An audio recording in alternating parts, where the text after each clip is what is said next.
Hello everyone, for this tutorial video, I would like to start teaching 3D calculus.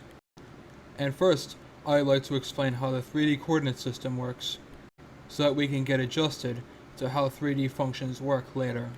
If we remember, rectangular coordinates in 2D are x and y, which are length and width.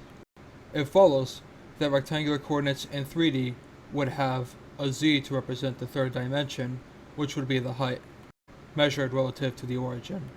So this means that in 3D calculus, we must always pay attention to the extra third dimension, as well as the other two dimensions we have been looking at so far. For example, if we were to ask to graph x equals 3 along 1 dimension, 2 dimensions, and 3 dimensions, we would see along 1 dimension, it is simply the number line, where the point x equals 3. In 2 dimensions, it becomes more complicated because, even though we have a finite value for x, we did not specify anything for y, so we have an infinite amount of y's possible. Which leads us to state that in 2 dimensions, x equals 3 gives us a vertical line going through the x-coordinate of 3. So now we see, lastly, if we extend this to 3 dimensions, we would have not only an infinite amount of y's, but an infinite amount of z's as well. So this means we get a square with infinite area, which is also called a plane. Although a plane means any flat surface, it does not necessarily have to be a square shape or have infinite area.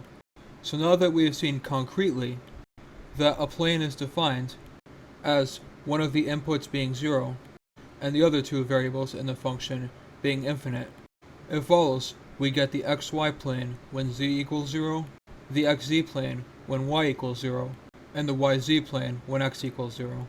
If we have a function like this that has a y and x defined, we would see, because we are using 2 dimensions, we can no longer plot it in 1 dimension.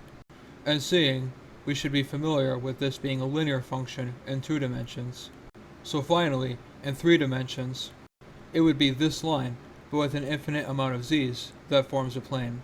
If we have an implicit function such as x squared plus y squared equals 4, we would do this by noticing again that it cannot be graphed along 1 dimension, but seeing along 2 dimensions is the equation of a circle with a radius of 2.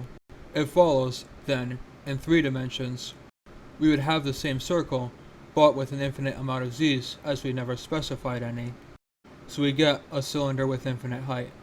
Now that we have seen how the 3D coordinate system works, as well as certain graphs of certain functions, we can move on to deducing special types of functions in 3 dimensions, such as lines or planes, in the next tutorial videos.